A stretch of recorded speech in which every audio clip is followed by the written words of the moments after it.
So hi everyone, welcome back to your favorite biology channel called as Ozone Classes. My name is Vipin Kumar Sharma and I am your biology mentor. आज हम लोग शुरू करने वाले हैं एक बहुत ही खास टॉपिक जिसका नाम है endomembrane system and after that we will fall forward towards mitochondria, chloroplast and ribosome in case of eukaryotes. और उसके बाद जो है हम लोग आगे बढ़ेंगे towards rest of the organelles, जिसके बाद हमारा ये चैप्टर खत्म हो जाएगा। तो सेल में बहुत अच्छे अच्छे टॉपिक्स अभी तक हमने पढ़े। कल हमने सेल मेम्ब्रेन, सेल वॉल के बारे में पढ़ा। आज हम देखेंगे कि एंडोमेम्ब्रेन सिस्टम क्या होता है। तो firstly let's discuss the basic concepts of endomembrane system. ये जो स्लाइड है इसके ऊपर मैं आपको पूरा का पूरा एक फ्लो बता देता हूं कि एंडोमेम्ब्रेन सिस्टम में एक्चुअल में होता क्या है। तो ये पूरा का पूरा जो आपको बोर्ड दिखाई दे रहा है, ये जो हमारा डिजिटल पैनल है, ये जो हमारा बोर्ड है, ये हमारा सेल है। लेट्स से गॉट इट, ये हमारा सेल है। अब इस सेल में क्या है दोस्त, क्या क्या होगा? सेल में आपका न्यूक्लियस बना लेते हैं, तो यहां पे क्या होगा? आपका न्यूक्लियस होगा। ये न्यूक्लियर एनवेलप है। अब ये न्यूक्लियर एनवेलप ऐसी ना प्रेजेंट होकर कैसी होती है, आपकी थोड़ी बीच बीच में कटी हुई सी होती है। आपका न्यूक्लियर एनवेलप कुछ ऐसा होता है, ठीक है। और ये जो बाहर का न्यूक्लियर एनवेलप है, आउटर एनवेलप और इनर एनवेलप इन्हें कहा जाता है, बीच बीच में फ्यूज होते रहते हैं। तो ये आपको एक्चुअल ओरिएंटेशन देखने को मिलती है एक न्यूक्लियस की। इसके अंदर जो डेंस रीजन है इसे हम क्या कहते हैं? न्यूक्लियोलस कहते हैं। और यहां पर जो आपका प्लाज्मा है इसे हम न्यूक्लियोप्लाज्म कहते हैं, ठीक है। और यहां पर ये जो छोटे छोटे छेद बने, यहां पे न्यूक्लियस से साइटोप्लाज्म में कोई चीज जा सकती है और साइटोप्लाज्म से न्यूक्लियस में भी कोई चीज जा सकती है। ये छोटे छोटे छेद जो है इन्हें हम कहते हैं पोर। कौन से पोर? न्यूक्लियस के पोर। तो इन्हें हम कहेंगे न्यूक्लियर पोर।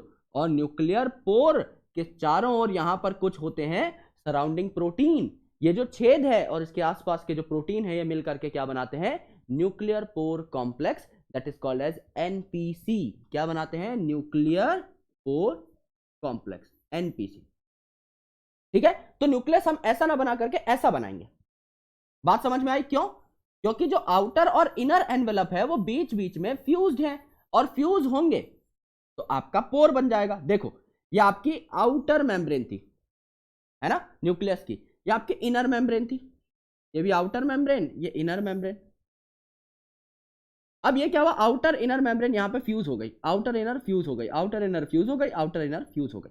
तो यहां पे क्या होगा मेरे दोस्त? यहां पर if this is the nucleus, if this is the nucleus and this is the cytoplasm, and if this is the cytoplasm, तो क्या हो गया? न्यूक्लियस से साइटोप्लाज्म में चीजें जा रही हैं, साइटोप्लाज्म से न्यूक्लियस में चीजें आ रही हैं, एंड आपका बाय डायरेक्शनल ट्रांसपोर्ट इसके थ्रू हो सकता है। That is the basic concept of nuclear pore complex. इनकी जरूरत क्यों पड़ती है भाई? माल के आदान प्रदान के लिए। न्यूक्लियस से साइटोप्लाज्म में, साइटोप्लाज्म से न्यूक्लियस में, दोनों साइड पे ट्रांसपोर्ट हो सकता है। तो एक हम बना लेते हैं यहां पे न्यूक्लियस, है ना। कटा फटा बनाएंगे। क्यों बनाएंगे उसका रीजन हम लोग ऑलरेडी देख चुके हैं। Got it? ये आपका न्यूक्लियस, ये आपका न्यूक्लियस, ये आपका न्यूक्लियस, और ये आपका। यहां पे इसको और थोड़ा कटा फटा छोड़ दिया है। क्यों छोड़ दिया है? एक और कंसेप्ट समझाऊंगा। कटा फटा इसीलिए छोड़ दिया है मेरे दोस्त क्योंकि इस आउटर न्यूक्लियर एनवेलप के साथ कंसिस्टेंटली कंटिन्यूअस फैशन में क्या एग्रीगेटेड रहता है? आपका एंडोप्लाज्मिक रेटिकुलम। एंडोप्लाज्मिक रेटिकुलम बना लो, एंडोप्लाज्मिक रेटिकुलम बना लो। तो पहले आपका न्यूक्लियस, फिर आपका एंडोप्लाज्मिक रेटिकुलम। एंडोप्लाज्मिक रेटिकुलम पर क्या प्रेजेंट थे? आपके राइबोसोम्स प्रेजेंट थे। एंडोप्लाज्मिक रेटिकुलम पर अगर ये रफ रफ से राइबोसोम प्रेजेंट हैं तो इस पर्टिकुलर जगह को हम लोग क्या बोलेंगे? हम इसे बोलेंगे रफ एंडोप्लाज्मिक रेटिकुलम, और RER। और इस साइड अगर राइबोसोम नहीं प्रेजेंट है तो ये जगह है आपकी स्मूथ। इस जगह को हम लोग क्या बोलेंगे? Smooth endoplasmic reticulum, that is SER। RER and SER are the names that has been given to these two parts. If it contains rough appearance, अगर ये रफ है राइबोसोम की प्रेजेंस की वजह से, तो रफ एंडोप्लाज्मिक रेटिकुलम। राइबोसोम नहीं है तो स्मूथ दिखाई दे रहा है। यहां पे बीच में देखो छोटे छोटे दाने हैं तो रफ है। ये स्मूथ है तो स्मूथ एंडोप्लाज्मिक रेटिकुलम। कहां के कांटेक्ट में है? ये आउटर न्यूक्लियर एनवेलप के कांटेक्ट में है। इसके अंदर अगर आप बनाना चाहो तो क्या आप न्यूक्लियोलस बना सकते हो? बिल्कुल बना सकते हो। यहां पे आप न्यूक्लियोलस बना सकते हो। है ना। तो इसको अभी हम ऊपर वाले को लेबल कर लेते हैं तब तक। सबसे ऊपर क्या है, ये आउटर न्यूक्लियर एनवेलप और इनर न्यूक्लियर एनवेलप। इसको कंप्लीट को हम क्या न्यूक्लियर एनवेलप या न्यूक्लियर मेम्ब्रेन लिख सकते हैं, बिल्कुल लिख सकते हैं, न्यूक्लियर मेम्ब्रेन। हमने इसको यहां पर लिख दिया। क्या इस अंदर वाले माल को हम लोग न्यूक्लियस लिख सकते हैं, कंप्लीट ही न्यूक्लियस है तो ये न्यूक्लियस का प्लाज्मा है, तो इसे न्यूक्लियोप्लाज्म भी लिख सकते हैं। न्यूक्लियस का प्लाज्मा, न्यूक्लियस का प्लाज्मा क्या हुआ, न्यूक्लियोप्लाज्म हो गया, न्यूक्लियोप्लाज्म, मानते हो, न्यूक्लियोप्लाज्म हो गया, बिल्कुल सही बात है। अब इसके अंदर ये क्या हो गया भैया, ये क्या हो गया, न्यूक्लियोलस हो गया। इसे क्या लिख दोगे, न्यूक्लियोलस, न्यूक्लियोलस हो गया, ठीक है। और ये जो हो गया छेद मेरे भाई, इसको क्या बोल दिया, न्यूक्लियर पोर बोल दिया, न्यूक्लियर पोर बोल दिया, न्यूक्लियर पोर बोल दिया, बात खत्म। ये अपने न्यूक्लियस की बात हो गई। आउटर मेम्ब्रेन के साथ आरईआर एससीआर कनेक्टेड है, यानी एंडोप्लाज्मिक रेटिकुलम कनेक्टेड है। अब हम क्या आ जाते हैं, अब हम आ जाते हैं मेरे दोस्त नेक्स्ट पार्ट के ऊपर, जो कि है गोल्जी कॉम्प्लेक्स। तो अब इस एंडोप्लाज्मिक रेटिकुलम के बाद ऐसी डिस्क लाइक स्ट्रक्चर्स होती हैं जिन्हें सिस्टर्ने बोलते हैं। जस्ट आफ्टर दिस ये आपकी सिस्टर्ने है, ये आपका मिलकर के क्या बनाएंगे, ये जो सिस्टर्ने हैं क्या बनाएंगी, ये बनाएंगी गोल्जी कॉम्प्लेक्स, गोल्जी कॉम्प्लेक्स, जिसे हम प्यार से क्या कहते हैं, गोल्जी अपरेटस भी बोलते हैं, इसे आप शॉर्ट फॉर्म में जीसी भी बोल सकते हो। अब देखो सबसे इंपॉर्टेंट बात जो मैंने आपको कल के लेक्चर में बताई थी, मैं एक बार उसको दोहराना चाहूंगा यहां पर। रफ एंडोप्लाज्मिक रेटिकुलम रफ क्यों कहला रहा है, क्योंकि यहां पर रफ अपीयरेंस है इसकी because of the ribosome, and ribosome को हम लोग प्यार से क्या कहते हैं, प्रोटीन फैक्ट्री कहते हैं। तो क्या मैं कहूंगा कि ये वाला जो रीजन है ये प्रोटीन बना रहा है, तो यहां से एक मेम्ब्रेन जो निकलेगी इसमें प्रोटीन बना हुआ है अंदर। क्या मैं कह दूंगा ये जो मेम्ब्रेन निकली है इसके अंदर अगर कुछ सामान पैक्ड है तो वो सामान प्रोटीन है, क्या मैं कह दूंगा, बिल्कुल कह दूंगा यार, क्यों नहीं कहेंगे भाई, अगर राइबोसोम है तो प्रोटीन ही बना रहा होगा ना। तो ये जो प्रोटीन है ये प्रोसेसिंग के लिए कहां जाएगा, ये प्रोटीन जो है प्रोसेसिंग के लिए आपका गोल्जी के पास जाएगा। गोल्जी आपका इसे और बेहतर तरीके से प्रोसेस करता है, मीडियन गोल्जी पे जाती हैं चीजें, फिर आपका एंड पे जाती हैं और पैकेज होकर के बाहर निकलती हैं। एक्चुअल में गोल्जी क्या है, पैकेजिंग बॉडी है। गोल्जी इन प्रोटीन को मॉडिफाई करती है, इसके ऊपर कार्बोहाइड्रेट के टैग लगाती है। क्यों, क्योंकि समझ लो एक किताब है, मैं एक ऑथर हूं जो कि मैं हूं भी, अब मेरे जो वेयर हाउस है उनमें किताबें रहती हैं, मैं काफी किताबें लिखता हूं, जैसे आपका रेफरेंस ले लेता हूं मैं एम्स का असर्शन रीजन का और बायोलॉजी गियर अप का, ये दोनों मैंने लिखी हैं, इसके अलावा और भी हैं, दो मान के चलते हैं। अब एक लड़का है सोनू, सोनू ने ऑर्डर करी objective biology gear up, Monu ने ऑर्डर करी एम्स असर्शन रीजन। तो सोनू पे कौन सी जाएगी, मोनू पे कौन सी जाएगी, कैसे पता लगेगा, या अगर दोनों ने ही गियर अप ऑर्डर कर दी तो दोनों के घर तो अलग अलग है, कैसे पता लगेगा, मैं उस पर एक टैग लगाता हूं, उस टैग को मैं क्या बोलता हूं, उनका एड्रेस स्लिप और उनकी पेमेंट स्लिप। आपके घर पे अमेजॉन से कोई पार्सल अगर आता है तो उसके ऊपर एक स्टिकर चिपका हुआ रहता है, from Amazon to Vipin Kumar Sharma, फलाना फलाना घर, this is pin code, this is his phone number, this is the status of payment की, या तो ये पेड है ऑनलाइन, या ये कैश ऑन डिलीवरी है, या ये ईएमआई पे है, जो भी है वो मेंशन रहता है कि सामने वाले को पता लग जाए भाई इनसे पैसे लेने हैं कि नहीं लेने। फ्री होता है तो वो ड्रॉप करके चला जाता है, पैसे होते हैं तो पैसे ले लेता है। अब वो सारी डिटेल उस चिट पे लिखी हुई है, वो चिट कौन देता है, वो चिट देता है गोल्जी, वो चिट गोल्जी देता है, और चिट को हम लोग बोलते हैं कार्बोहाइड्रेट। तो प्रोटीन के ऊपर कार्बोहाइड्रेट लगा दिया, क्या बन गया, कार्बो मतलब ग्लाइको, प्रोटीन पे लगा दिया ग्लाइको, प्रोटीन बन गया।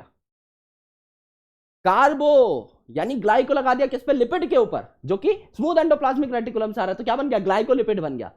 तो एक क्वेश्चन नीट में पूछा गया है पीवाईक्यू में, भाई ग्लाइकोलिपिड ग्लाइकोप्रोटीन कहां बनते हैं, टैग कौन लगाएगा, चिट कौन लगाएगा, गोल्जी लगाएगा। पैकेजिंग कहां होगी, गोल्जी में होगी, तो कौन करेगा, गोल्जी करेगा, 4 नंबर पक्के, बात खत्म, है ना।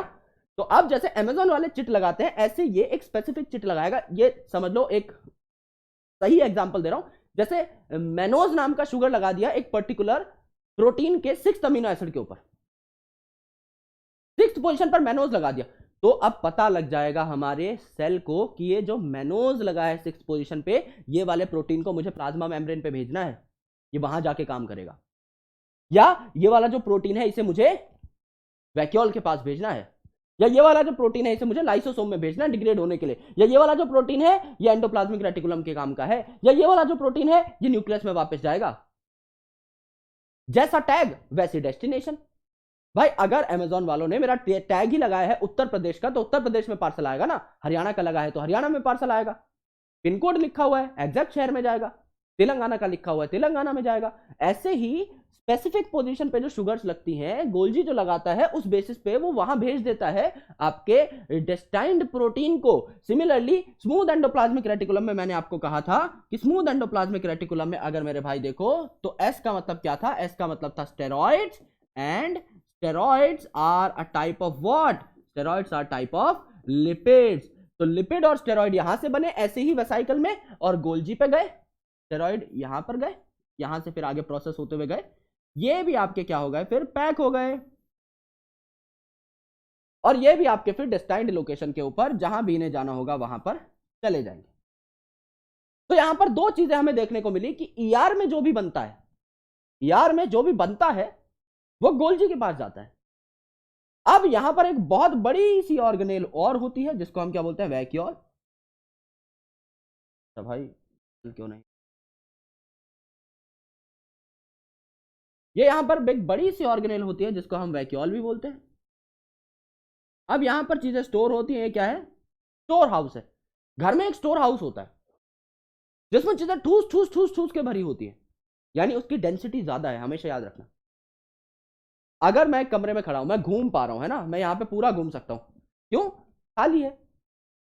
मैं स्टोर हाउस में जाके ऐसे घूमूंगा, एक पीपा ऊपर से आके सिर पे गिरेगा, है ना, कोई जूता ऊपर से पुराना वाला सर पे आकर के गिरेगा, क्यों, जगह ही नहीं है। तुम घूमर थोड़ी कर सकते हो भाई स्टोर हाउस में, यहां पे कुछ रखा हुआ है, यहां पे कुछ रखा हुआ है, चलने को जगह नहीं है, छिपकली चल रही है कोने कोने दीवार दीवार पे, तो इट्स नॉट पॉसिबल। वहां डेंसिटी पूरी है, यहां डेंसिटी खाली है, यहां पे घूम सकते हैं हम लोग, है ना। तो वैक्यूल में बहुत ठूस ठूस के सामान भरा हुआ है, और साइटोप्लाज्म जो है ये हमारा नॉर्मल कमरा है, इसमें ऑर्गेनाइज्ड है चीजें। भाई यहाँ पे न्यूक्लियस, यहाँ पे ईआर, बहुत प्यार से चीजों को अरेंज किया गया है ना, तो प्यार से चीजें अरेंज हैं, ढीली ढीली। वैक्यूल में चीजें हैं ठूस ठूस के भरी, हाई कंसंट्रेशन लो कंसंट्रेशन, लेकिन हमें और सामान स्टोर हाउस में ठूसना है। भाई स्टोर हाउस से किसी को सामान निकालते हुए देखा है कभी, और डालते हुए देखा है ना। दिवाली की सफाई करी, अरे यार ये भी काम का नहीं है, ये भी काम का नहीं है, चलो स्टोर हाउस में फेंक दो, तो उसमें सामान और जाता है। तो अगर आप कम कंसंट्रेशन से ज्यादा कंसंट्रेशन पे भेज रहे हो चीजों को, यानी अगेंस्ट द कंसंट्रेशन ग्रेडियंट भेज रहे हो, तो एनर्जी भी लगेगी ना, एक्टिव ट्रांसपोर्ट होगा। ये बात हमेशा याद रखना। यहां से यहां जब चीजें जाएंगी तो पंप के थ्रू जाएंगी, पंप के थ्रू मतलब एक्टिव ट्रांसपोर्ट होगा, क्योंकि वैक्यूल में ऑलरेडी बहुत डेंसिटी थी और साइटोप्लाज्म ऑलरेडी बहुत ज्यादा खाली था। इस बात को ध्यान रखना, है ना। अच्छा एग्जांपल दिया स्टोर हाउस का, याद रहेगी। अब यहां पर एक और ऑर्गेनेल होती है जिसको हम कहते हैं लाइसोसोम, है ना। वो गोल्जी से ही बनती है। गोल्जी की जैसे एक छोटी सी वेसाइकल है जिसमें अंदर प्रोटीन पैक होके जा रहा है, यही छोटी सी वेसाइकल जो है, यही मेम्ब्रेन जो है, कई बार लाइसोसोम का काम करने लग जाती है ना। तो अब देखो यहां पे फ्लो क्या है। अब let's get through the flow. सबसे पहले न्यूक्लियस, न्यूक्लियस से जो चीजें कनेक्टेड है वो क्या है, ईआर। ईआर के बाद जो कनेक्शन है वो कहां है, जीसी। जीसी के बाद जो कनेक्शन है वो कहां है, लाइसोसोम। लाइसोसोम के बाद जो कनेक्शन है वो कहां है, वैक्यूल। और ये कंटिन्यूअस फैशन में एक दूसरे के साथ कनेक्टेड रहती है। अगर ये कंटिन्यूअस फैशन में एक दूसरे के साथ कनेक्टेड हैं, they form an endo membrane system. System मतलब बहुत सारी चीजें हैं इसमें, सिस्टम का मतलब बहुत सारी चीजें हैं, मल्टीपल चीजें हैं इसमें। तो एंडो मेम्ब्रेन सिस्टम, एंडो मतलब सेल के अंदर, एंडो, मेम्ब्रेन मतलब मेम्ब्रेन से बनी हुई है सारी। Lysosome single membrane, vacuole single membrane, GC single membrane, ER single membrane, membrane की बनी हुई ना सारी। एंडो यानी सेल के अंदर मेम्ब्रेन का एक सिस्टम है, इसे एंडो मेम्ब्रेन सिस्टम बोला। पहला जो इसका पार्ट है वो क्या है, ईआर, दूसरा इसका पार्ट क्या है, जीसी, तीसरा पार्ट इसका लाइसोसोम, चौथा पार्ट इसका वैक्यूल। अब माइटोकॉन्ड्रिया क्लोरोप्लास्ट का इस पे कहीं पे कोई रोल नहीं है, वो करते हैं काम अपना, इंडिपेंडेंट करते हैं। So what they are not a part of endo membrane system, है ना। तो यहां पर अब हम थोड़ा सा आगे बढ़ते हैं। While each membranes organelle is distinct in terms of, यानी हर ऑर्गेनेल डिफरेंट होती है किसमें, स्ट्रक्चर और फंक्शन में आप सबका स्ट्रक्चर एंड फंक्शन देखेंगे, सब अलग अलग है, बट काफी इनमें से एंडोमेम्ब्रेन सिस्टम्स बनाती हैं क्योंकि इनके फंक्शंस जो है कोऑर्डिनेटेड है। जैसे भाई ईआर में कोई प्रोटीन बना तो पैक होने कहा जाएगा गोल्जी पे, अगर वो काम का है तो आपका यूज हो जाएगा, बाकी सेल्स के पास, बाकी पार्ट्स के पास भेजा जाएगा, अदरवाइज लाइसोसोम पे चला जाएगा, और उसमें से किसी चीज की स्टोरेज होनी होगी वो वैक्यूल में चली जाएगी। तो एक कंटिन्यूअस स्ट्रीम है, तो यहां पर इनके फंक्शंस कोऑर्डिनेटेड है, तो इसमें ईआर होता है आपका पहला पार्ट, दूसरा पार्ट होता है आपका गोल्जी कॉम्प्लेक्स, तीसरा पार्ट होता है आपका लाइसोसोम, और चौथा पार्ट होता है आपका वैक्यूल। ठीक है, इन चारों को मिलाकर के एंडो मेम्ब्रेन सिस्टम बोलते हैं। माइटोकॉन्ड्रिया, पेरोक्सिसोम और क्लोरोप्लास्ट का इनमें कोई भी रोल नहीं होता मेम्ब्रेन के साथ अटैचमेंट में, तो ये एंडो मेम्ब्रेन सिस्टम के पार्ट नहीं है। बहुत सिंपल सी बात, आपको एक ही चीज याद करनी है कि कौन से 4 पार्ट हैं एंडो मेम्ब्रेन सिस्टम के, ये याद करना है अपने को, और वो भी सीक्वेंस में। पहले क्या है, ईआर, ईआर के बाद आपका जीसी, फिर आपका लाइसोसोम, फिर आपका वैक्यूल। यहां देख लोगे लास्ट डायग्राम में पूरा इसीलिए डिटेल में समझाया है, सारी चीजें आपको एक सीक्वेंस के अंदर याद होती हुई चली जाएंगी। ठीक है, अब देखते हैं यार ईआर के बारे में। Now let's talk about ER in detail. अब देखो ये न्यूक्लियस था, ये न्यूक्लियस का जो बाहर का एनवेलप है, इस न्यूक्लियस के बाहर के एनवेलप के साथ देखो क्या है कांटेक्ट में, ये जो आपका रेटिकुलर स्ट्रक्चर है, इस रेटिकुलर स्ट्रक्चर को क्या बोला, एंडोप्लाज्मिक रेटिकुलम। अब यहां पे जहां पे राइबोसोम लगे हुए हैं it is rough endoplasmic reticulum, और जहां पे राइबोसोम नहीं लगे हुए it is smooth endoplasmic reticulum. यहां पे कोने में देखो स्मूथ एंडोप्लाज्मिक रेटिकुलम, यहां पे राइबोसोम इतने पार्ट पे नहीं लगे हुए हैं, it is smooth endoplasmic reticulum, है ना। न्यूक्लियस और न्यूक्लियर पोर में आपको पहले ही बता चुका हूं, ये आपका एंडोप्लाज्मिक रेटिकुलम है, इसके बारे में थोड़ा सा पढ़ लेते हैं, पहले आपको बता के दिखा देता हूं, है ना। जैसे ये न्यूक्लियस का आपका अंदर का एनवेलप, ये बाहर का एनवेलप, बाहर के एनवेलप के साथ कांटेक्ट में क्या है, ईआर कांटेक्ट में, इस हिसाब का डायग्राम आपका बनेगा ईआर कांटेक्ट में, गॉट इट, ईआर आपका कांटेक्ट में। अब according to the book ER में 2 तरीके की चीजें होती हैं, एक तो ईआर के अंदर की दुनिया यानी ये वाली दुनिया, एक तो ये पिंक कलर वाली दुनिया, और एक इसके बाहर का समस्त ब्रह्मांड, यानी इसके अलावा सेल का जितना भी पार्ट है वो पार्ट। अब अंदर की कैविटी को क्या कहा जाता है प्यार से, साइंस में अंदर की कैविटी को कहा जाता है ल्यूमन। ठीक है, तो ईआर का क्या है, ये ल्यूमन पार्ट है, ईआर का ये ल्यूमन पार्ट है, मानते हो। तो यहां पर देखो, यहां पे ईआर का ल्यूमन पार्ट है, तो इसे क्या बोलोगे, ल्यूमिनल पार्ट, ल्यूमिनल पार्ट। और इसके बाहर जो भी है जीसी, वैक्यूल, साइटोप्लाज्म, जितना भी पार्ट है वो सारा पार्ट, समस्त ब्रह्मांड क्या है, extra luminal, extra luminal part. ठीक है, तो यह है ल्यूमिनल एक्स्ट्रा ल्यूमिनल पार्ट, है ना, क्योंकि आगे आता तो मैंने यहीं पे बता दिया।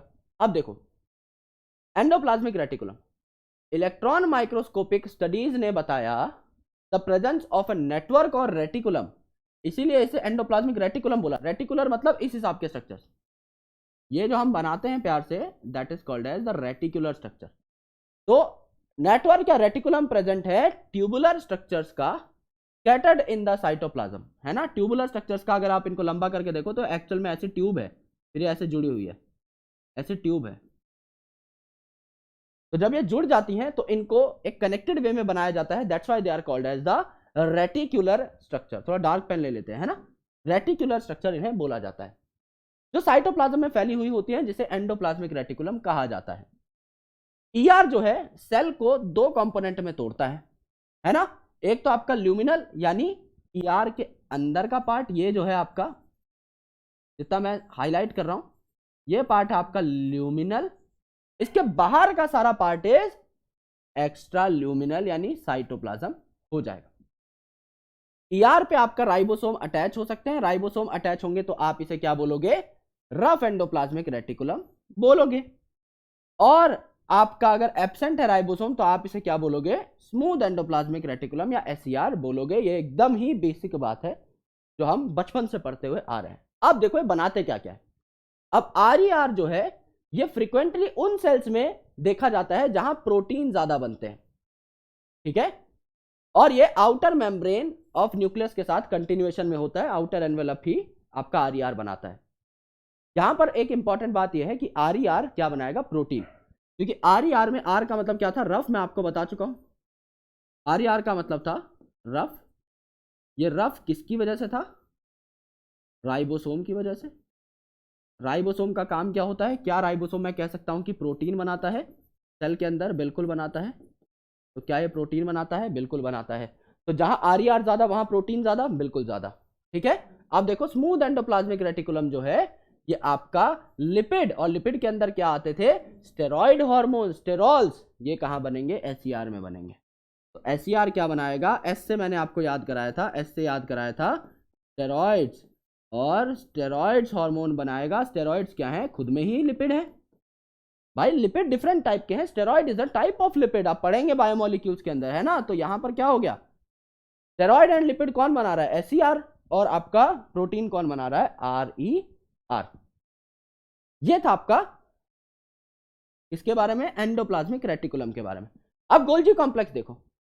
गोल्जी कॉम्प्लेक्स को गोल्जी इसीलिए बोला गया क्योंकि कैमिलो गोल्जी नाम के एक साइंटिस्ट ने 1898 में, आई गेस, या 1898 में दाल का छोंका लग रहा है भाई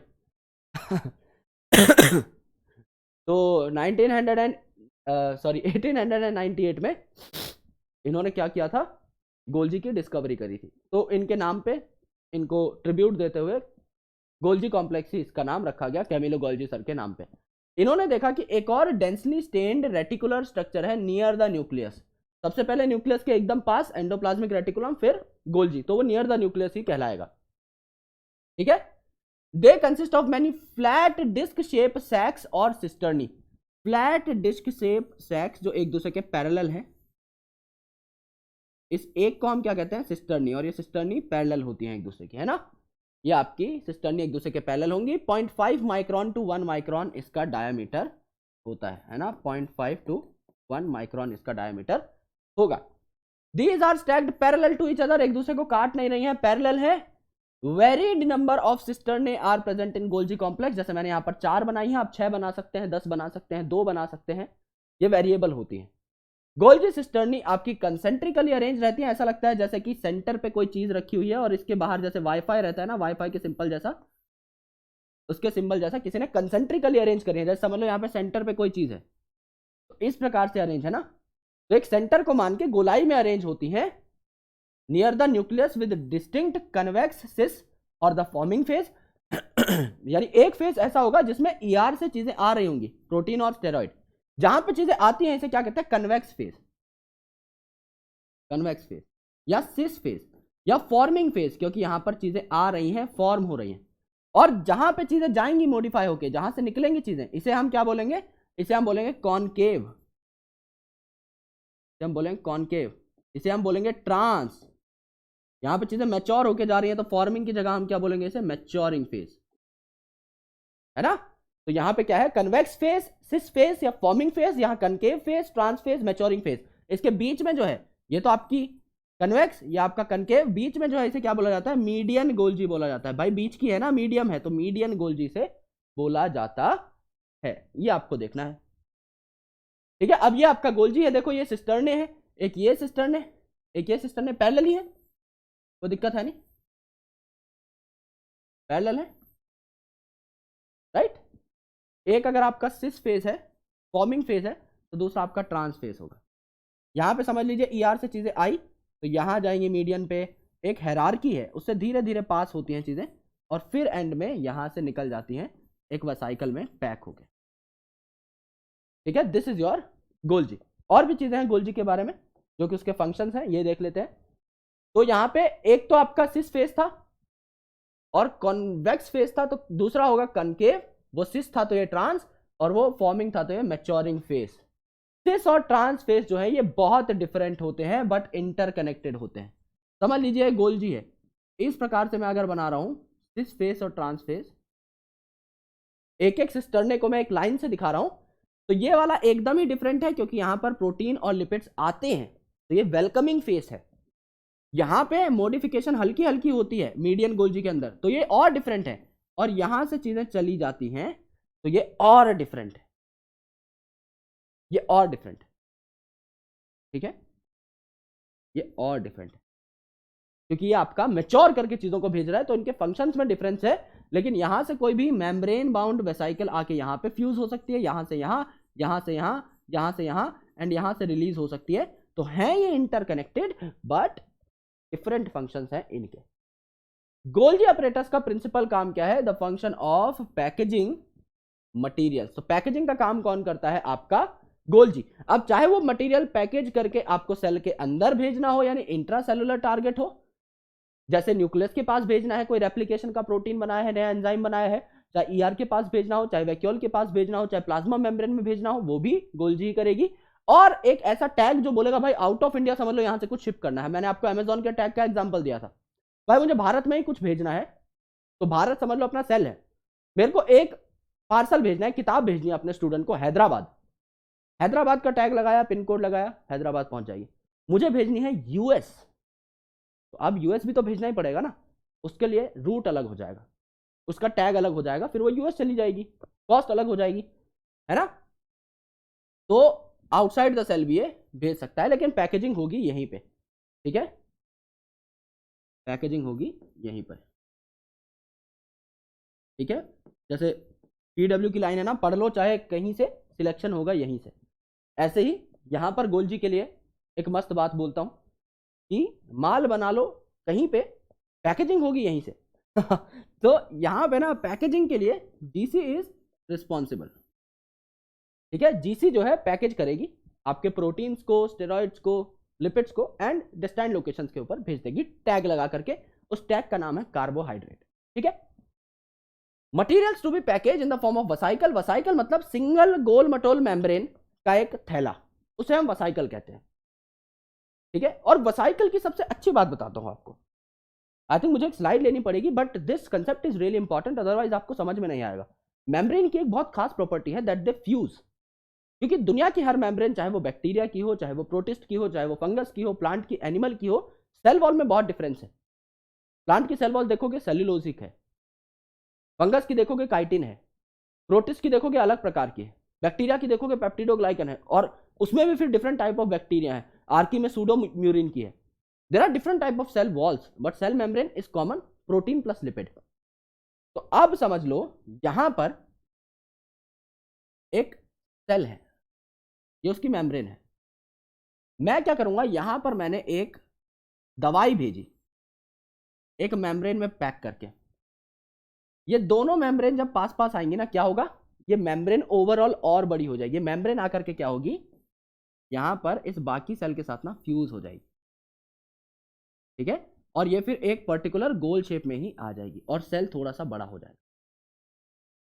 प्यार मोहब्बत देख रहे हो, मेम्ब्रेन मेम्ब्रेन भाई सेम केमिकल कॉम्पोजिशन है, फ्यूज हो जाएगी, कोई दिक्कत नहीं है।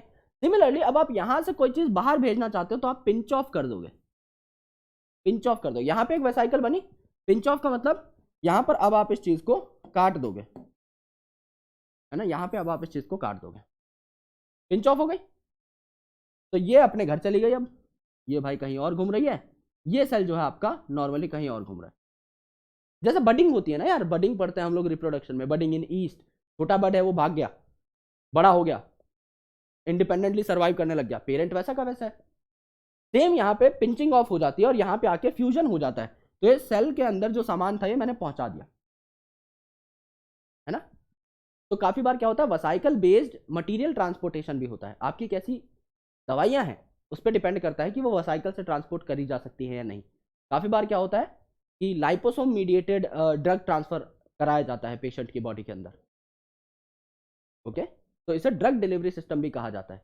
कोई ऐसी दवाई जो हम चाहते हैं आपके डायरेक्टली सेल के अंदर पहुंचे, तो उसके मेम्ब्रेन जो है एक गोलाई में बना करके उसके अंदर दवाई भर दी जाती है और आपके सेल की तरफ उसे टारगेट कर दिया जाता है, तो आपकी मेम्ब्रेन के साथ जाके फ्यूज हो जाएगी, ड्रग अंदर इंसर्ट हो जाएगा और मेम्ब्रेन मेम्ब्रेन एक दूसरे को हार्म नहीं पहुंचाती, वो तो भाई भाई है, तो वो अपना फ्यूज हो जाती है, सेल थोड़ा सा, मेम्ब्रेन थोड़ी और स्ट्रेच हो जाती है, यही बात है। तो बहुत अच्छी बात है, आई होप समझ में आई होगी।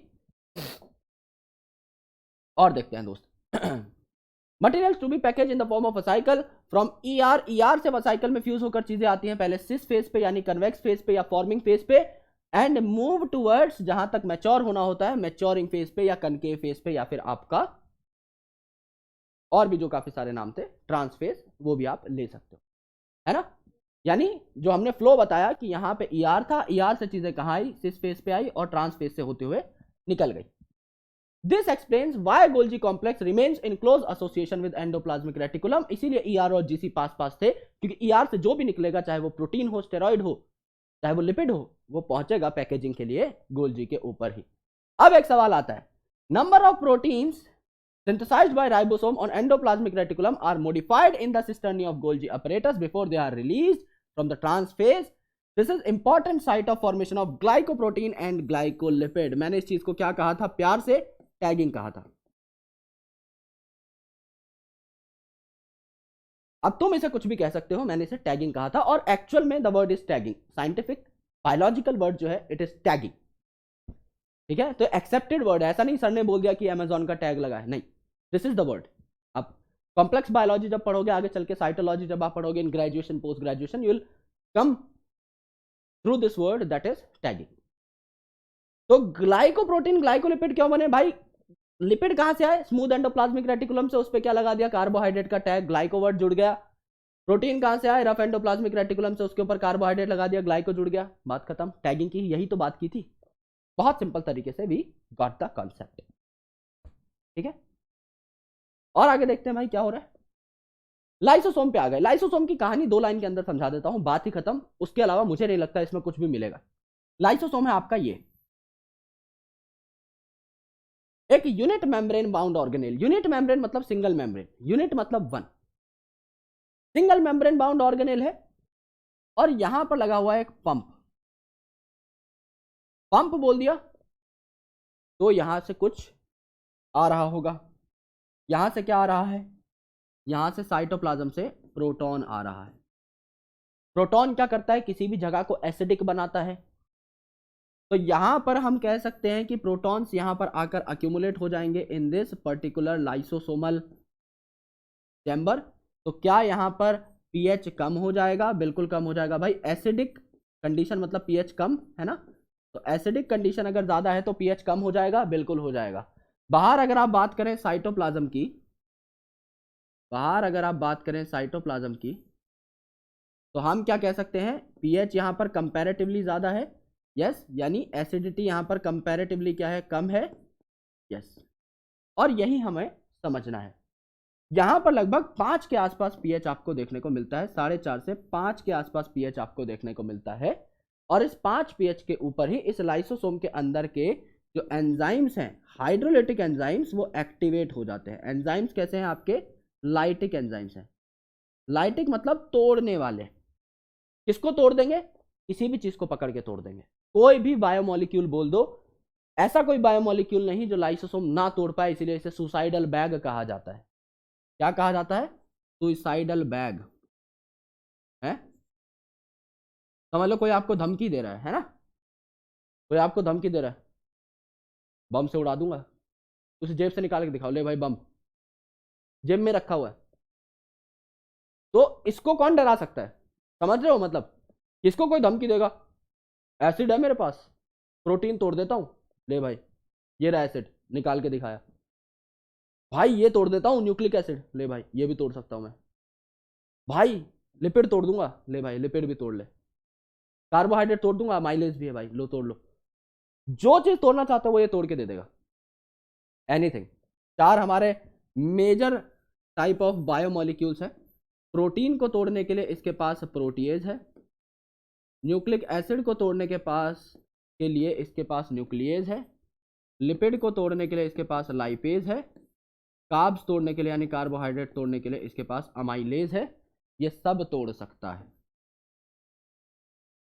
ये सब तोड़ सकता है। इसके पास सारे के सारे लाइटिक एंजाइम्स भरे हुए हैं, बशर्ते आपका पीएच एसिडिक हो।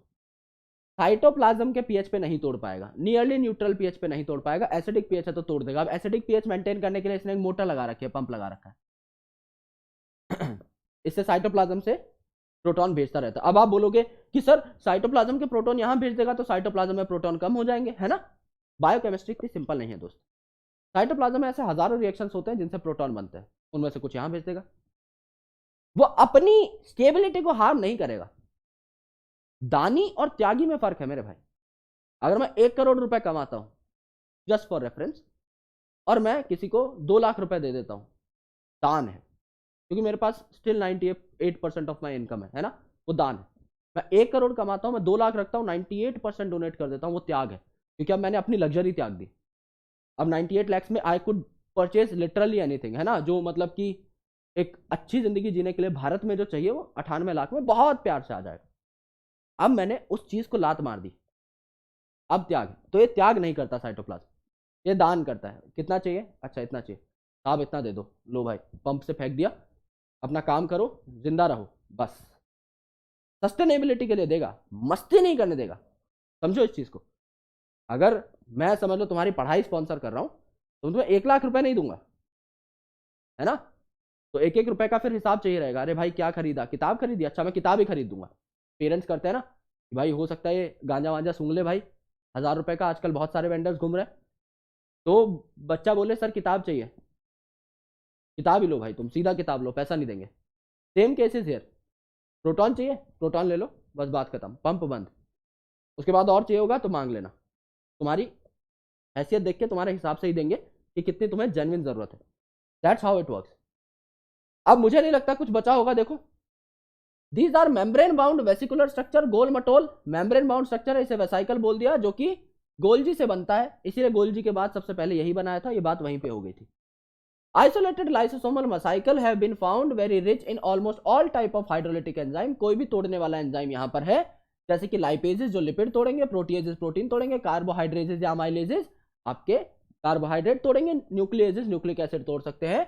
Optimally active at acidic pH 5 pH के आसपास, they are capable of digesting carbohydrate जो अमाइलेज तोड़ेगा, protein protease, lipid lipase, nucleic acid nuclease, सारी बातें हो चुकी हैं। लाइसोसोमेस वही बताया था, सिर्फ एक डायग्राम बनाओ, वो सब पढ़ना ही नहीं पड़ेगा कभी जिंदगी में भी। अब आता है हमारा चौथा सिकंदर, जिसे हम कहते हैं वैक्यूल। वैक्यूल बहुत बड़ा होता है प्लांट सेल के अंदर, आपको बहुत अच्छे तरीके से पता है। प्लांट सेल में it can occupy a space of more than 90%, it can occupy that much volume, but in animal cell it is quite small in comparison to that of a plant cell, है ना, क्योंकि हमारे यहाँ पे nucleus बड़ा होता है, that is central, but in case of plant the vacuole is central. तो स्टोर हाउस की जो मैंने आपको थ्योरी बताई थी वो यहां पर हम लगाएंगे। वैक्यूल जो है एक मेम्ब्रेन बाउंड स्पेस है, इसमें भी सिंगल मेम्ब्रेन होती है जिसका नाम है टोनोप्लास्ट, वो लिखा भी रहेगा यहां पे आसपास कहीं, ऑलराइट दिस वन, यस, है ना, कि सिंगल मेम्ब्रेन यहां पर है। इट कंटेन्स वाटर, ये थोड़ा बहुत वाटर रख सकता है, सैप यानी थोड़ी बहुत शुगर रख सकता है, एक्सक्रीटरी प्रोडक्ट जो कि हमारे काम के नहीं है, and other material which are not useful for the cell, वो सारे मटेरियल हम लोग स्टोर कर सकते हैं। इसके अलावा कुछ पिगमेंट्स हैं जैसे एंथोसाइनिन जो फूलों में कलर वगैरह देता है, वो भी आपका वैक्यूल में स्टोर किया जा सकता है। ये पूछा गया था पास्ट ईयर में। एंथोसाइनिन क्या है? एक पिगमेंट जो कि कलर देता है फ्लावर्स को, ठीक है। तो एंथोसाइनिन इज अ पिगमेंट जो कि आपका इसके अंदर स्टोर किया जा सकता है। इसके अलावा पानी है, खाने की कुछ चीजें हैं, एक्सक्रीटरी मटेरियल है, और नॉन वैलिड स्टफ है, ट्रैश है, कचरा वहां पे भरा हुआ है। 90% तक की वॉल्यूम ये एक्वायर कर सकता है प्लांट के अंदर, एनिमल सेल में ऐसा नहीं है। इन प्लांट्स टोनोप्लास्ट जो है it facilitates the transport of number of ions and other material against the concentration gradient into the vacuole, hence their concentration is significantly higher in the vacuole than in the cytoplasm. मैंने आपको क्या कहा था, store house में सामान ठूस ठूस के भरा रहता है, कमरे में थोड़ा खाली रहता है ना। तो यहां पर वही चीज है कि आपके जो नंबर ऑफ आयंस हैं और अदर मटेरियल हैं वो भरे ही जा रहे हैं हम लोग, तो एक्टिवली उसको हम पुश कर रहे हैं, क्योंकि lower concentration to higher concentration चीजें जा रही हैं, तो पंप का यहां पर इस्तेमाल होता है। सॉरी, एक्टिवली यहां पर चीजें ट्रांसफर करी जाती हैं, ठीक है। अब अलग अलग टाइप के वैक्यूल होते हैं, जैसे अमीबा अगर आप देखेंगे बहुत छोटा ऑर्गेनिज्म है, इसमें कॉन्ट्रेक्टाइल वैक्यूल होता है जो ऑस्मो रेगुलेशन या एक्सक्रीशन करता है। जिंदगी में कहीं भी याद रखना, जो चीज एक्सक्रीशन में हेल्प कर रही है वो बाय डिफॉल्ट ऑस्मो रेगुलेशन कर रही होगी, ठीक है। जैसे कि हमारी किडनी है, बोलने की जरूरत नहीं है, if they are excretory organ you can use it as an osmoregulator organ also, आप बोल सकते हो it is also working as an osmoregulatory organ, उसमें कोई रॉकेट साइंस नहीं है भाई। आप ऑस्मोटिक प्रेशर को जब बैलेंस कर रहे हो, आप ऑस्मोलैरिटी को जब बैलेंस कर रहे हो आप, सॉल्ट आयन बैलेंस को जब मेंटेन कर रहे हो आप, वाटर के बैलेंस को जब मेंटेन कर रहे हो, तभी तो आप एक्सक्रीशन में हेल्प कर पा रहे हो। अदरवाइज आप कैसे पता लगा पाओगे कौन सी चीज बॉडी से निकालनी है? भाई वाटर ज्यादा है तो ज्यादा सुसु करोगे, तो वो चीज ज्यादा निकालनी है। वाटर कम है तो कंसंट्रेटेड वे में चीजें जाएंगी। तो वो कौन मैनेज कर रहा है? वो ऑस्मो रेगुलेशन कौन कर रहा है? रेगुलेशन मतलब आइडिया लगाना भाई कौन सी चीज कितनी बाहर निकलेगी, वो एक्सक्रीटरी ऑर्गन ही तो करेगा। तो यहां पर भी कोई ऐसी रॉकेट साइंस नहीं है कि कॉन्ट्रैक्टाइल वैक्यूल अगर एक्सक्रीशन में हेल्प कर रहा है तो ऑस्मो रेगुलेशन में भी हेल्प करेगा। प्लस अगर ये एक्सक्रीशन में हेल्प कर रहा है तो इसके नाम से चीजें याद करनी है। कॉन्ट्रैक्टाइल वैक्यूल, कॉन्ट्रैक्ट किसे करते हो रोज सुबह, है ना? बना देता हूं यहाँ पे, टूथपेस्ट का नाम सुना है, करते ही होगे, है ना? टूथपेस्ट को कॉन्ट्रैक्ट करो ऐसे, कोलगेट लिख देता हूं यहाँ पे। माँ का भरोसा, डेंटिस्ट का सुझाव, कोलगेट बन भी बढ़िया गई है, डायग्राम भी अच्छा बना है ना? इसको दबाया, फुचुक, यहां से कोलगेट निकल गई। कॉन्ट्रैक्ट किया तो माल बाहर। अब अमीबा ने भी कॉन्ट्रैक्टाइल वैक्यूल कॉन्ट्रैक्ट किया, माल बाहर, एक्सक्रीटरी मैटर बाहर, है ना? तो ऐसे याद करना है, कॉन्ट्रैक्ट करोगे माल बाहर निकल जाएगा, जो भी बॉडी के अंदर स्टोर रहेगा, जो भी एक्सक्रीटरी प्रोडक्ट्स रहेंगे। तो contractile vacuole is present in amoeba, जो कि एक्सक्रीशन में हेल्प करता है। In many cell as in protist, food vacuole are formed by engulfing food particle. काफी सारे जो फूड पार्टिकल है वो एकत्रित होकर प्रोटिस्ट के अंदर फूड वैक्यूल नाम का एक जो बॉडी है वो तैयार कर सकते हैं। अब देखो, मैं आपको ऑलरेडी सेडिमेंटेशन कोफिशिएंट बता चुका हूं, प्रोकैरियोटिक राइबोसोम के बारे में बता चुका हूं। ये जस्ट एक आर्टिकल है जो मैंने बीच में डाला है, जिससे कि राइबोसोम की हमें एक अच्छी खासी स्टडी मिल जाए। तो राइबोसोम को देखेंगे हम लोग यहाँ पे। अब प्रोकैरियोट में मैंने आपको बताया था 70s राइबोसोम होते हैं। अब 70s में 7 इज एन ऑड नंबर, तो इसकी जो यूनिट्स होंगी उसमें 50s में 5 is an odd number, 30s में 3 is an odd number. Similarly eukaryotes में 80s अगर सब यूनिट होती है, 80s सॉरी अगर राइबोसोम होता है तो 60s सब यूनिट होगी, 6 is an even number, 40s सब unit, 4 is an even number. Got it? तो यहां पर देखो मेरे भाई क्या हुआ, यहां पर देखो क्या हुआ, 70s 80s। ये क्या है? प्रोकैरियोट में कहां मिलेगी? एक तो प्रोकैरियोटिक सेल में मिलेगी, और यूकैरियोट में कहां मिलेगी? यूकैरियोट में मिलेगी आपकी क्लोरोप्लास्ट में, माइटोकॉन्ड्रिया में, माइटोकॉन्ड्रिया। 80s कहां मिलेगी? सिर्फ यूकैरियोटिक साइटोप्लाज्म में, और आपके ER के साथ एसोसिएटेड जो रहेगी वो आपका 80s राइबोसोम रहेगा। ठीक है? राइबोसोम ग्रैनुलर यानी गोल गोल स्ट्रक्चर है, जो कि इलेक्ट्रॉन माइक्रोस्कोप से ही देखेगा, क्योंकि इनका साइज कितना था लास्ट टाइम देखा था, 15 से 20 नैनोमीटर, 10⁻⁹ मीटर, इतना कम। तो इलेक्ट्रॉन माइक्रोस्कोपी के बिना तो कोई इसे देख नहीं सकता। पैलेड पार्टिकल्स इन्हें हमने बोला था क्योंकि 1953 में पैलेड साहब ने इन्हें आइडेंटिफाई किया था। और इस चैप्टर के स्टार्ट में यह भी बताया था इलेक्ट्रॉन माइक्रोस्कोपी की डिस्कवरी कब हुई थी? 1950s में, और 1953 में इसकी डिस्कवरी हुई है। याद करने में भी आसानी हो जाएगी।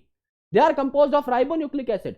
दो चीजें रहती हैं इसमें राइबोसोम में, एक तो राइबोन्यूक्लिक एसिड, और वो भी कौन सा? राइबोसोमल राइबोन्यूक्लिक एसिड, यानी RRNA। नाम ही है राइबोसोमल RNA, तो राइबोसोम ही बनाएगा। तो RNA राइबोसोमल वाला, एंड प्रोटीन जो कि आपकी किसी भी मेम्ब्रेन से सराउंडेड नहीं रहते, इसीलिए यूनिवर्सल ऑर्गेनेल है। प्रोकैरियोट यूकैरियोट सब में मिलती है।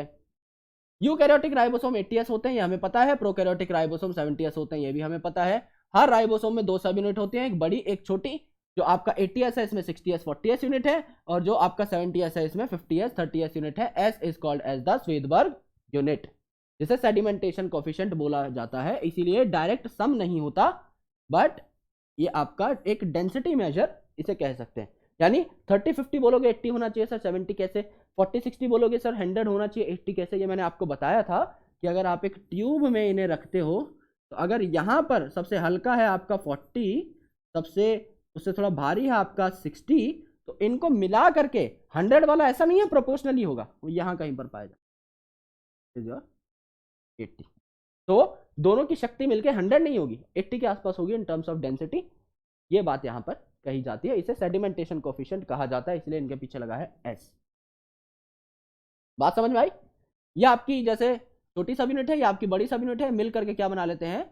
आपका एक एक्टिव राइबोसोम बना लेते हैं। एक्टिव राइबोसोम बना, अकेले इस सब यूनिट की कोई खास औकात है नहीं। जब तक ये एक्टिव नहीं होंगे, जब तक ये RNA पर बाइंड नहीं करेंगे, ये प्रोटीन सिंथेसिस नहीं कर सकते। बहुत सिंपल सी बात है। आगे बढ़ते हैं, बात करते हैं दोस्त माइटोकॉन्ड्रिया यानी power house of the cell की। सबसे पहले पूरा गुणगान कर देता हूं यार माइटोकॉन्ड्रिया साहब का, उसके बाद हम आगे बढ़ेंगे, है ना? सबसे पहले हम खुद देखेंगे कि हमें क्या क्या पता है। क्योंकि हमें जो पता है, हमें नहीं लगता बुक में उससे बाहर कुछ होगा, बट स्टिल अगर होगा तो विल फिगर इट आउट, है ना। पहले देख ले हम क्या जानते हैं माइटोकॉन्ड्रिया के बारे में। सबसे पहली बात, mitochondria is a double membrane bound organelle. तो यूनिट मेम्ब्रेन बाउंड ऑर्गेनेल नहीं है, यहाँ दो मेम्ब्रेन पाई जाएंगे। ये आपकी बाहर वाली मेम्ब्रेन है, ये बाहर वाली मेम्ब्रेन है जिसको बोलते हैं आउटर मेम्ब्रेन ऑफ माइटोकॉन्ड्रिया। इसको प्यार से हम लिख सकते हैं OMM, और इसको बुक्स में भी OMM ही लिखा रहता है। एक बार बताते हैं आपको कि आउटर मेम्ब्रेन ऑफ माइटोकॉन्ड्रिया, फिर IMM और OMM ही लिखते हैं। अंदर की जो है मेरे भाई मेम्ब्रेन, वो इनफोल्डेड रहती है, क्योंकि उसका सरफेस एरिया बहुत ज्यादा होना चाहिए। That's why it forms infoldings like this. तो the surface area increases enormous time, और ये और डेप्थ तक होती है, और अंदर तक होती है। मैं तो छोटी बना रहा हूं क्योंकि अपने पास क्या है, टाइम कम है। ऐसा नहीं है कि यहाँ पे यार एकदम MF हुसैन बनने बैठ जाएंगे, इतनी बढ़िया हमें पेंटिंग नहीं करनी। We just need to understand the things conceptually, है ना। तो यहां पर अगर आप देखेंगे, this is the mitochondria, this is the inner membrane of mitochondria. इसको प्यार से क्या बोलते हैं हम, IMM, इनर मेम्ब्रेन ऑफ, ठीक है। अब ये इनर मेम्ब्रेन ऑफ माइटोकॉन्ड्रिया, इसमें इनफोल्डिंग्स हैं जो इनका सरफेस एरिया बढ़ाती हैं। इन इनफोल्डिंग्स को हम लोग क्या बोलते हैं, क्रिस्टा। ओके, मल्टीपल है, प्लूरल है, क्रिस्टे बोल देते हैं, क्रिस्टे बोल देते हैं, ठीक है। क्रिस्टा इनका सरफेस एरिया बढ़ाने में काम करते हैं। अब हम लेंगे यहां पर एक एनालॉजी। एनालॉजी यानी चीजों को समझने के लिए थोड़ा सा तुक बैठाएंगे। वो तुक ये है कि कोई आपके घर पे अगर आता है तो क्या करोगे, उसे अंदर बुला के तिजोरी दिखा दोगे क्या, कि जैसे अंदर आए, अरे भाई साहब आइए आइए आइए तिजोरी देखिए, यही तो है दिखाने के लिए। भाई तिजोरी सबसे अंदर है, उस तक आपका एकदम जिगरी भाई पहुंच सकता है, दोस्त भी नहीं कह सकते यार। तुम दोस्तों को भी तिजोरी क्यों ही दिखाओगे, दिखा दो तो अलग बात है यार, बहुत ही कुछ अलग बॉन्ड है। तो तुम्हारे घर वाले पहुंच सकते हैं सर। अंदर का पेनिट्रेशन बहुत डिफिकल्ट रहता है। बाहर गेट पे तो कोई भी आ जाएगा यार, तुम्हारा एक लेटर आया, बाहर कोई आके गेट से नीचे सरका गया, दैट इज अ पॉसिबिलिटी, वो होता ही है। आउटर गेट को ब्रीच करना is always easier. That's why outer membrane of mitochondria is easy to breach. It is more penetrable. It is more permeable. हमेशा याद रखना, एनालॉजी समझे। और अंदर घुसना इज डिफिकल्ट, तिजोरी देख पाना इज वेरी डिफिकल्ट, तो इट इज लेस परमिएबल। अब मैं तुम्हें ये सेम चीज क्लोरोप्लास्ट में नहीं बताऊंगा, तो वहां मेरे दिमाग को और नहीं खपाऊंगा मैं, और ना तुम्हें खपाना है। यह बात माइटोकॉन्ड्रिया, क्लोरोप्लास्ट दोनों के आउटर इनर मेम्ब्रेन के लिए वैलिड है, ठीक है। परमिएबिलिटी ज्यादा आउटर में, क्योंकि बाहर तक कोई भी पहुंच सकता है, अंदर आने में भाई दिक्कत है। This is mitochondria. अब माइटोकॉन्ड्रिया जो है ये एक्चुअली बैक्टीरिया है, ठीक है। There is a theory called endosymbiotic theory. Endosymbiotic theory क्या कहती है कि माइटोकॉन्ड्रिया ना एक ऑर्गेनेल नहीं है एज सच, ये बैक्टीरिया था। अब मुझे लेट्स से एनर्जी बनानी है, मुझे खाने को यूटिलाइज करना है, मैं क्या करूंगा, एक ऐसा बैक्टीरिया जो खाना यूटिलाइज कर सकता था, ATP बना सकता था, मैंने उसे खा लिया, फिर वो मेरे सेल के अंदर ही रहने लग गया। This is endosymbiotic theory. Symbiotic मतलब भाई मैं इसको खाना दे दूंगा क्योंकि खाना बना नहीं सकता, इट्स नॉट क्लोरोप्लास्ट, इसको मैं खाना दूंगा तभी ATP बनाएगा, तो ये सिर्फ ATP बना सकता है, इसको खाने की जरूरत है, मुझे ATP की जरूरत है। हम दोनों ने दोस्ती कर ली, मैं एक यूकैरियोटिक सेल था, मैंने बोला भैया हमारे पास रोटी है, क्या उसे तोड़ करके ATP बना सकते हो, बोला बना सकते हैं। और बोला भैया रोटी नहीं है मेरे पास, खुद की रोटी नहीं है, वो आपको देनी पड़ेगी। बोलो यार दोस्ती करते, ये इसको मजा आ गया भाई, होटल का खाना मिल रहा है डेली बेसिस पे, ये हमारे अंदर ही रह गया। तो इसमें बैक्टीरिया जैसी काफी चीजें हैं। जैसे बैक्टीरिया के अंदर क्या रहता है, बैक्टीरिया के अंदर रहता है गोल मटोल न्यूक्लियोइड, यानी naked circular double stranded DNA। ये न्यूक्लियोइड जो है क्या है, माइटोकॉन्ड्रिया के अंदर देखने को मिल सकता है, बिल्कुल मिल सकता है। क्लोरोप्लास्ट के अंदर भी मिलेगा, वो भी एंडोसिम्बायोटिक थ्योरी है। एक ऐसा बैक्टीरिया जो खाना बना सकता था, जैसे कि क्लोरोप्लास्ट, ये अपना साइनोबैक्टीरिया, इसको रख लिया यूकैरियोटिक सेल और क्लोरोप्लास्ट बना लिया, थोड़ा बहुत मॉडिफिकेशन करके कि हाँ भाई तुम अब हमारे साथ ही रहो, है ना। अब बैक्टीरिया के अंदर क्या होता है, एक और सिनर्जी देखो भाई। बैक्टीरिया के अंदर मैंने आपको क्या बोला था, 70S राइबोसोम होता है, 70S राइबोसोम होता है। यहाँ पे क्या 70S राइबोसोम मिला, बिल्कुल मिला भाई। बैक्टीरिया जैसा DNA, बैक्टीरिया जैसा राइबोसोम, तो खुद का DNA ये आगे चल के बना सकता है खुद का RNA, और ये आगे चल के बना सकता है खुद का प्रोटीन। तो कुछ प्रोटीन तो ये ले लेगा न्यूक्लियस से, some proteins it will take from nucleus, क्योंकि न्यूक्लियस में तो मेन DNA है, तो उससे भी कुछ प्रोटीन बन के आएंगे। और कुछ ये खुद बना लेगा। तो क्या इस ऑर्गेनेल को हम लोग सेमी ऑटोनॉमस ऑर्गेनेल कह सकते हैं? सेमी ऑटोनॉमस मतलब 50% काम खुद करता है, 50% कोई और करता है, सेमी ऑटोनॉमस बोल सकते हैं। सेम इज विद क्लोरोप्लास्ट, यहाँ पे खुद का डीएनए है, खुद का राइबोसोम है, इसीलिए इसे सेमी ऑटोनॉमस ऑर्गेनेल बोला गया। इसके अंदर ये जो है आपका, देखो अब ये जो आपका बीच में स्पेस है, आउटर मेम्ब्रेन और इनर मेम्ब्रेन के बीच में ये जो स्पेस है, स्पेस को हम लोगों ने क्या बोला? स्पेस को हम लोगों ने बोला इंटर मेम्ब्रेनस स्पेस।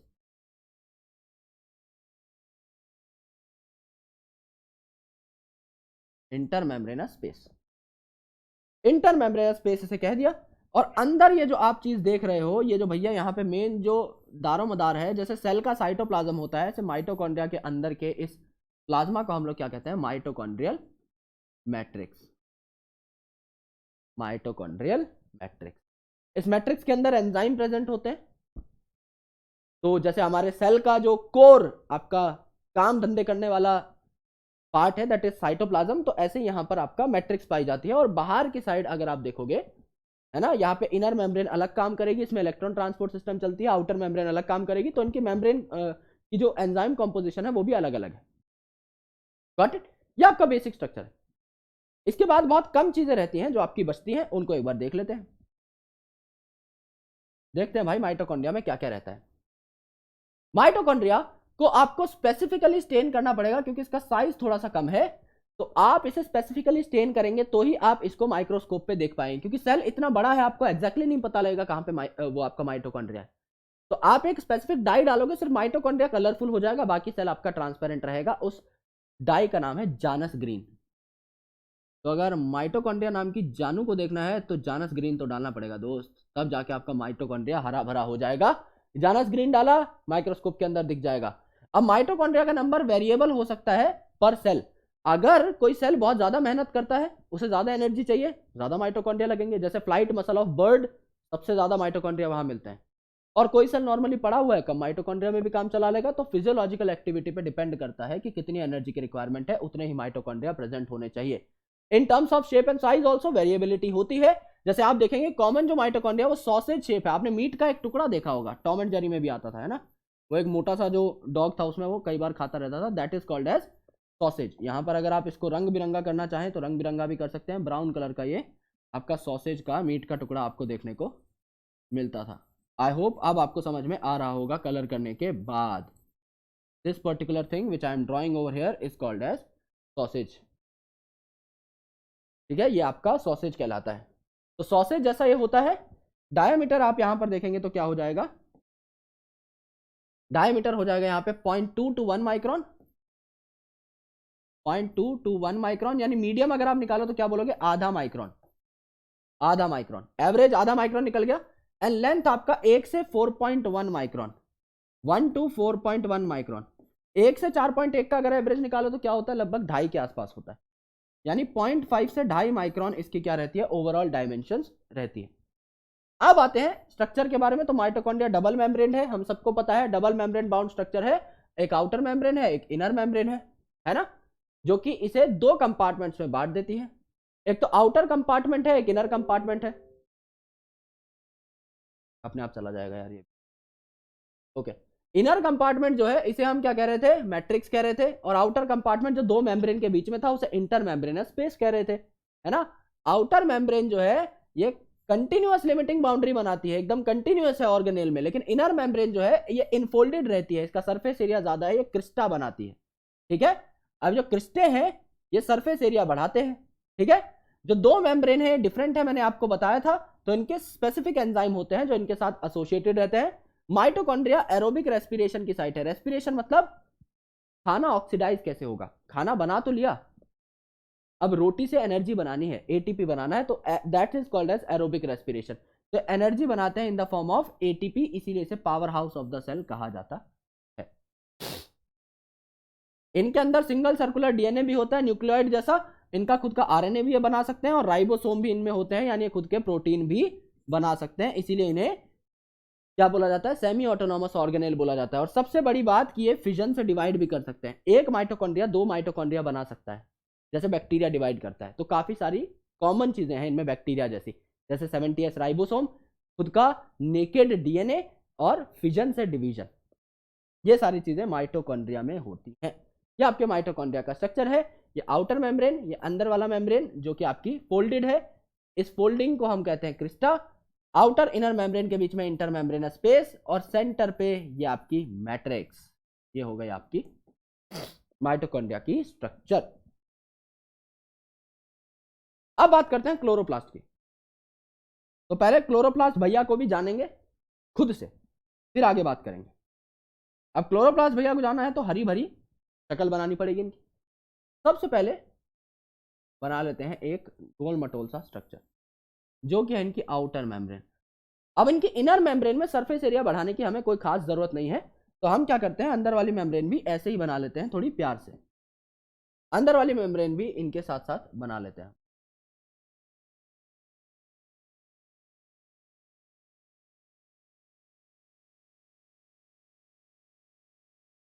अंदर वाली मेम्ब्रेन भी बनाई है ना, आउटर मेम्ब्रेन इनर मेम्ब्रेन।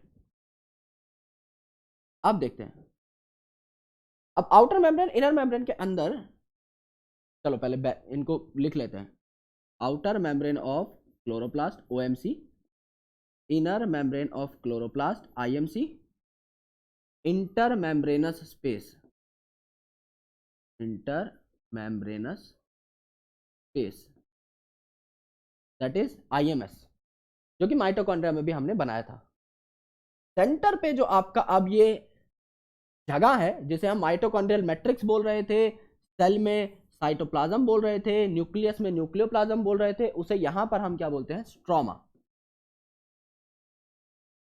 उसे हम बोलते हैं स्ट्रोमा। अब देखो मेरे दोस्त, यहां पर कुछ और मेम्ब्रेन्स होती हैं अंदर, जैसे एक सिक्का है वैसे यहां पर एक सिक्का बना दिया है मैंने। इस सिक्के को मैं एक के ऊपर एक रख सकता हूं। सो दिस इज फर्स्ट सिक्का, दिस इज सेकंड सिक्का, दिस इज थर्ड सिक्का, this is fourth sikka, this is fifth sikka, and so on. You can make as many as you want. So one of the sikkahs is called as thylakoid. Thylakoid. One of the sikka is called as thylakoid. This particular membrane is called as the thylakoid membrane. Thylakoid membrane. This particular structure present inside is called as the thylakoid lumen. Thylakoid lumen. And this typical part, the whole part that is present over here, which is formed by the stacking of thylakoids, is called as grana. Grana. ये एक cell जैसा दिखाई देता है, एक battery जैसा दिखाई देता है, तो ग्रेना में हमेशा याद रखना ये लाइट से रिलेटेड होगा, इसमें लाइट रिएक्शंस होंगे। ये लाइट रिएक्शंस आप पढ़ेंगे फोटोसिंथेसिस में, बहुत जल्दी पढ़ा दूंगा मैं फोटोसिंथेसिस। तो लाइट रिएक्शंस जो है फोटोसिंथेसिस के वो कहाँ होंगे, ग्रेना में होंगे। ठीक है, अब देखो एक और बना लेते हैं हम लोग ग्रेना। थाइलाकॉइड नंबर 1 2 3 4 5 6 बना लेते हैं। This is also a grana. अब इन ग्रेना को जोड़ने के लिए यहां पर पाई जाती है एक और मेम्ब्रेन, एक ग्रेना को जोड़ने के लिए। This particular membrane which is connecting to grana but is passing through the stroma. इसके आसपास तो भाई यही है ना, मैटर ही है, तो इस स्ट्रोमा से पास होकर जा रही है ना, इस प्लाज्मा से पास होकर जा रही है, तो इसे क्या कहते हैं हम, स्ट्रोमा लैमेली कहते हैं। स्ट्रोमा लैमेली कहते हैं। आप चाहते हैं आपको लोग डॉक्टर साहब बोले, तो DR that is doctor is for dark, साहब फॉर स्ट्रोमा। तो डार्क रिएक्शंस जो है फोटोसिंथेसिस के हमेशा स्ट्रोमा में होते हैं, ग्रेना में लाइट रिएक्शंस होते हैं। ठीक है, ये आपका बेसिक स्ट्रक्चर है। अब यहां पर हम क्या बना देते हैं भाई, बैक्टीरिया जैसा है, ये भी एंडोसिम्बायोसिस से बना था। तो इसमें नेकेड हम लोगों ने क्या बना दिया, DNA बना दिया। DNA से क्या बन सकता है आपका, RNA बन सकता है। RNA से क्या बन सकता है आपका, प्रोटीन बन सकता है। राइबोसोम होंगे यहाँ पर, कैसे राइबोसोम होंगे, क्या आप कह सकते हैं कि यहाँ पर 70S राइबोसोम होंगे, बिल्कुल कह सकते हैं 70S यहाँ पर राइबोसोम। बात खत्म। ये सारी चीजें यहाँ पर देखने को मिलेंगी। अब हम थोड़ा सा जान लेते हैं कि भाई पुस्तक में क्या लिखा है, और उस हिसाब से सारे कंसेप्ट्स को हम लोग लपेटते हुए चलेंगे। सबसे पहले प्लास्टिड बोला है, क्लोरोप्लास्ट नहीं बोला है ना, तो प्लास्टिड जो है इसकी ऑर्गेनाइजेशन भी समझनी पड़ेगी। तो plastid are found in all plant cells सारे प्लांट में प्लास्टिड मिलेगा, क्लोरोप्लास्ट या कोई और storage body. And in euglenoids, euglenoid का एग्जांपल क्या है, यूग्लिना, और इसको हम क्या कहते हैं, connecting link between plant and animal, connecting link between plants and animals, है ना। क्योंकि ये क्या करते हैं, दोनों तरीके से काम करते हैं। अगर सनलाइट मिल रही है then I am a plant, मैं अपना खाना बना लूंगा। सनलाइट नहीं मिल रही है, I will behave like an animal, मैं सामने वाले को खा लूंगा। जुगाड़ू है यूग्लिनॉइड, प्लांट और एनिमल का एक कॉम्बिनेशन है। Got it. These are easily observe under microscope, क्योंकि इनका साइज बहुत बड़ा है ना। They bear some specific pigments, thus imparting specific colors to the plant. Based upon the type of pigment, plastid can be classified into chloroplast, chloro का मतलब हरा, chromoplast मतलब और कलरफुल, एंड ल्यूकोप्लास्ट मतलब व्हाइट यानी कलरलेस। ठीक है, तो यहां पर देखो कौन कौन सी चीजें हो सकते हैं। जो क्लोरोप्लास्ट है इसमें क्लोरोफिल होगा, जो कि आपका लाइट एनर्जी को ट्रैप करता है और फोटोसिंथेसिस करवाता है। क्रोमोप्लास्ट में आपका कैरोटिनॉइड्स होंगे, जैसे कैरोटीन, ज़ैंथोफिल, ये सब प्रेजेंट होंगे। ठीक है, जो कि येलो, ऑरेंज या रेड कलर दे सकते हैं एक प्लांट को। ल्यूकोप्लास्ट मतलब जैसे हमारे ल्यूकोसाइट होते हैं ना, व्हाइट ब्लड सेल, तो वो व्हाइट होंगे, तो एक कलरलेस होंगे। तो इनका मेन काम क्या होगा, स्टोरेज ऑफ न्यूट्रिएंट्स। ठीक है, इसमें अमाइलोप्लास्ट हो सकता है, इलायोप्लास्ट हो सकता है, या फिर आपका एल्यूरोप्लास्ट हो सकता है। इसको एक स्लाइड के ऊपर देख लेते हैं। डिफरेंट टाइप ऑफ प्लास्टिड आपको मैं बना करके बता देता हूं। ये है आपका प्लास्टिड, ये है आपका प्लास्टिड। अब ये प्लास्टिड्स अलग अलग टाइप का हो सकता है। This plastid can be green plastid, that is called as chloroplast. तो क्लोरोप्लास्ट आपका कैसा कलर देगा, ग्रीन कलर देगा, क्योंकि इसमें क्या है, क्लोरोफिल है। तो क्लोरोफिल है जो कि कैसा कलर प्रोवाइड कर रहा है, आपका ग्रीन कलर प्रोवाइड कर रहा है किसी भी प्लांट को। इसके अलावा अगर आप देखेंगे, आपको यहां पर देखने को मिलता है क्रोमोप्लास्ट। क्रोमो का मतलब ही क्या है, क्रोमा यानी कलर, क्रोमोप्लास्ट। क्रोमोप्लास्ट जो है ये क्या है, आपका कैरोटिनॉइड्स एंड ज़ैंथोफिल इसके अंदर प्रेजेंट रहेंगे, जैसे कैरोटीन एंड ज़ैंथोफिल। ये कैसा कलर दे सकते हैं आपको, येलो कलर दे सकते हैं। कैरेट से नाम आया है ना कैरोटिनॉइड, तो कैरेट आपकी येलो कलर की होती है, ऑरेंज कलर की होती है ना, रेड कलर की होती है। तो ये कलर्स कौन देगा, आपका क्रोमोप्लास्ट।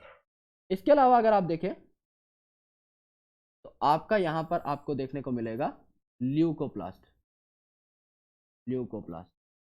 अब ल्यूकोप्लास्ट क्या करता है, स्टोरेज करता है। तो किस चीज की स्टोरेज करेगा, उस हिसाब से इसका नाम पड़ जाएगा, जैसे अमाइलोप्लास्ट। अब अमाइलो वर्ड आप कहां यूज करते हो भाई, अमाइलेज, अमाइलोपेक्टिन, है ना। ये आप कहां यूज करते हो, स्टार्च के लिए या कार्बोहाइड्रेट के लिए। तो कार्बोहाइड्रेट को अगर ये स्टोर करेगा तो अमाइलोप्लास्ट। एल्यूरोप्लास्ट, एल्यूरोन लेयर कहां पड़ी थी भाई, मोनोकॉट में एल्यूरोन लेयर पड़ी थी ना, किसकी बनी हुई थी, प्रोटीन की। एल्यूरो का मतलब भी होता है प्रोटीन। तीसरा इलायोप्लास्ट, इलायोप्लास्ट। अक्षर इधर उधर कर दो बस, ओ है, आई है, एल है, ओ आई एल। क्या ये ऑयल और फैट स्टोर नहीं करेगा, बिल्कुल करेगा, सिंपल। प्लास्टिड तीन टाइप के, जिसमें से हमें पढ़ना सिर्फ एक है, दैट इज आपका क्लोरोप्लास्ट, बट बाकी सब भी देख लेते हैं। दूसरा है आपका क्रोमोप्लास्ट, तीसरा है आपका ल्यूकोप्लास्ट। क्या क्या होता है इनके अंदर, we have already gone through it, this is the overall analysis. अब आते हैं हमारे क्लोरोप्लास्ट के ऊपर, है ना, किसका साइज वाइज क्या होता है, rest of the things. Okay, तो एल्यूरोप्लास्ट क्या स्टोर कर रहा था, protein. Majority of the chloroplast of the green plants are found in mesophyll cell. जो मीजोफिल सेल आप बनाते हैं राउंड से, उनके यहां पर आप जो डॉट डॉट डॉट डॉट बनाते हैं वो और कुछ नहीं मेरे भाई, आपका क्लोरोप्लास्ट ही होते हैं। तो mesophyll cells contain chloroplast. These are length shape, oval भी हो सकते हैं, स्फेरिकल भी हो सकते हैं, डिस्क शेप भी हो सकते हैं, रिबन लाइक भी हो सकते हैं, अलग अलग ऑर्गेनिज्म में। जैसे आप कप शेप देखोगे क्लैमाइडोमोनास के अंदर, आप रिबन शेप देख सकते हो, जाइगोनीमा में अलग मिलेगा, कॉम्प्लेक्स प्लांट में आपके ऐसे गोल मटोल होते हैं, ओवल या राउंड, वो आपको अलग मिलेंगे। तो there are different kind of shapes. 5 से 10 माइक्रोन की इनकी लेंथ हो सकती है, 204 माइक्रोन का इनका डायमीटर हो सकता है।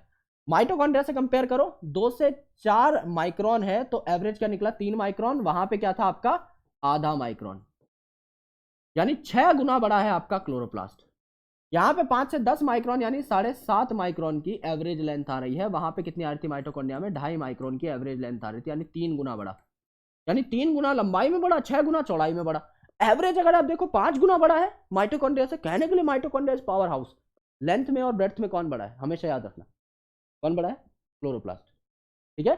नंबर वेरीज फ्रॉम 1 पर सेल, जैसे अगर सेल ही छोटा है क्लामाइडोमोनास तो एक बहुत है इसमें क्लोरोप्लास्ट, या 20 से 40 भी हो सकते हैं मीजोफिल सेल के अंदर। जैसे यहाँ पे देखो ना, आप गोल मटोल बना दो यार, 20-40 क्या दिक्कत है। हमने भी तो बनाए ना 7-8, तो हमने आलस्य में ही इतने बना दिए। कितने बना दिए देखो, 1 2 3 4 5 6 7 8 9 10 11, तो हमने आलस्य में ही बना दिए, तो 20 तो बन ही सकते थे, है ना। लाइक माइटोकॉन्ड्रिया, क्लोरोप्लास्ट भी आपका डबल मेम्ब्रेन बाउंड ऑर्गेनेल है। इनर मेम्ब्रेन जो है रिलेटिवली लेस परमिएबल होती है, तिजोरी वाला कंसेप्ट। बाहर वाली जो है थोड़ी ज्यादा परमिएबल होती है। The space limited by inner membrane of chloroplast, उसे स्ट्रोमा कहते हैं, जिसको हमने माइटोकॉन्ड्रिया में मैट्रिक्स कहा था, सेल में साइटोप्लाज्म कहा था।